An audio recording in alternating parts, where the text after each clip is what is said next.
Life is not always smooth, right?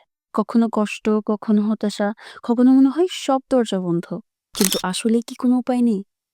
আল্লাহ তাআলা কোরআনে বলেন, আর যে ব্যক্তি আল্লাহকে ভয় করে, আল্লাহ তার জন্য উত্তরণের পথ করে দেবেন এবং তাকে এমন উৎস থেকে রিজিক দেবেন সে যা কল্পনাও করতে পারে না।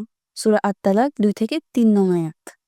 Just think about it. আমাদের মনে হয় সবকিছু শেষ, কিন্তু আল্লাহর জন্য কিছুই ইম্পসিবল নয়। আমরা যখন সত্যিকার অর্থে তার কাছে তাওয়াক্কুল করি, তখন তিনি আমাদের জন্য দরজা খুলে দেন। যখন মনে হবে আমার তো কেউ নেই, তখন নিজেকে রিমাইন্ড করুন আল্লাহ আছেন। He is always with us. তাহলে আমাদের কি করণীয়? সিম্পল, আল্লাহর উপর ভরসা রাখুন, নামাজ কায়েম করুন এবং দোয়া করুন। বিকজ দোয়া is the most powerful weapon. আল্লাহ তাআলা বলেন, তোমরা আমাকে ডাকো, আমি তোমাদের ডাকে সাড়া দিব। So never lose hope. আজ থেকে আল্লাহর উপর আরো বেশি নির্ভর করা শুরু করুন। ইনশাআল্লাহ তিনি আপনাকে পথ দেখাবেন।